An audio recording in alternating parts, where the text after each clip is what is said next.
YouTube, what's good? XhiaGaming here, and welcome to a brand new episode of Top 5. In this video, we're going to go through the top 5 PlayStation games that need to be remastered. The games on this list were chosen due to cult favoritism and how well I believe it would hold up in today's current market. Coming in at number 5, we've got Driver. Driver offered the twist on Need for Speed that I always wanted, letting me drive through the open world, down the main roads, and side streets freely. The concept obviously isn't as novel today as it once was, but there remains a simplicity and single-mindedness of Driver that I think would be appealing. It doesn't task you with getting out of the car, shooting, or any other elements of, say, a GTA 5. Instead, your goal is entirely about navigating the world, evading police, and pulling off sick 180s. A remaster would afford us the opportunity to return to those simple pleasures of Driver without having to deal with the game's technical problems and shortcomings. It suffered from severe pop-in, and it wasn't until Driver 2 that cities introduced curved roads. An updated version could present a much better looking version of the game, and revamp road layouts where they make sense. Pair that with a budget price release, and I think the Driver remaster could be a real hit. Coming in at number 4, we've got Ape Escape. One of the most distinct exclusives to ever release on the PlayStation 1 was Ape Escape.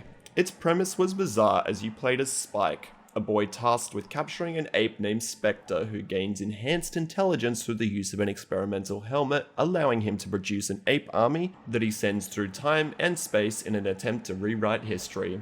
Not only was Ape Escape's monkey capturing premise unusual, the game also sported a control scheme quite unlike anything at the time. Utilizing the analog sticks of the recently released DualShock controller, you could use weapons and gadgets by moving the right stick in the direction you wanted to swing. On paper, Ape Escape sounds bananas, no pun intended, but it somehow managed to be one of the most captivating and memorable adventures on the PS1. There's a lot to love about Ape Escape, which is why it's the perfect candidate for a HD remaster treatment. Sure, you can say it was technically remastered on the PSP, but I don't think that counts since it completely removed the game's original, distinct analog control scheme. Revamped visuals could breathe new life into its varied stage roster. Imagine exploring HD version of the snow-covered landscapes of the Ice Age, or the Great Wall of China during the Middle Ages. Heck, what about the innards of Dexter the Sick Dinosaur? It would be stunning! If Sony continues down the road of remastering more classic PlayStation 1 games, then it should look no further. Ape Escape is well past due for some love and recognition. Number 3, Metal Gear Solid. The future of Metal Gear Solid is uncertain, with creator Hideo Kojima and publisher Konami going their separate ways. Developing a new entry in the series without the involvement of the superstar auteur would be like throwing everyone involved in a lion's den, especially after the creation of Metal Gear Survive. Konami needs to build some goodwill with the fans, and perhaps the way to do that is to remaster Metal Gear Solid. For fans, this will still be a difficult pill to swallow, but at the very least it gives Konami an established framework and blueprint to follow.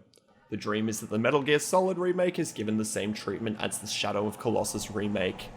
This means sticking very closely to the original and making some small, smart tweaks to improve the gameplay experience.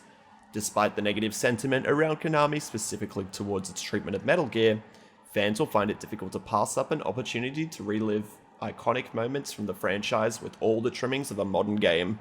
Of course, some may argue that Metal Gear Solid: The Twin Snakes has already covered this ground, but that game took a few too many liberties with some of the cinematic moments, which in turn changed the tone of the game quite drastically. Give me classic Metal Gear Solid in the Fox engine and we'll be happy. Do it right and maybe it'll soften the idea of a non-Kojima Metal Gear. Coming in at number 2, Twisted Metal. You know what's missing on my console? A good vehicular combat game. Some games let you fight in cars and drive around aimlessly like Rocket League, but very few allow you to focus on hunting down your opponents and blowing them to smithereens quite like Twisted Metal from, holy shit, 1995? This was a grungy game filled with demented characters who drove vehicles with guns and rocket launchers bolted onto them. You cruised around collecting power-ups and pumping lead and heavy firepower into your opponents until they exploded. That's about all there was to it. Huh. It's starting to make sense as to why this game hasn't been remastered as of yet. We must stop the glorification of violence in our society. This includes the gruesome and grisly video games that are now commonplace.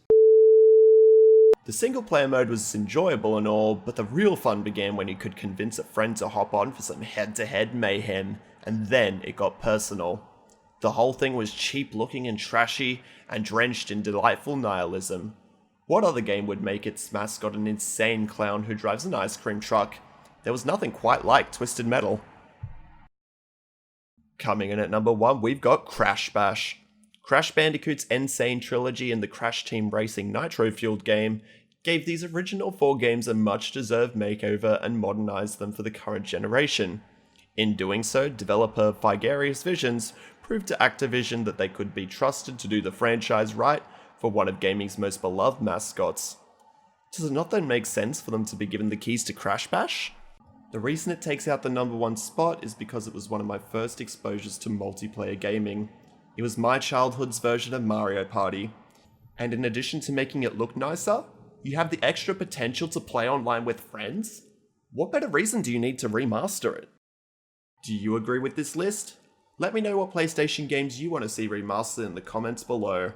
And if you enjoyed this video, please be sure to leave a like, comment, and subscribe as it really does help the channel grow. Until next time, I'll see you later. YouTube, what's good? XhiaGaming here, and welcome to a brand new episode of Top 5. In this video, we're going to be going through the top 5 scariest scenes in gaming.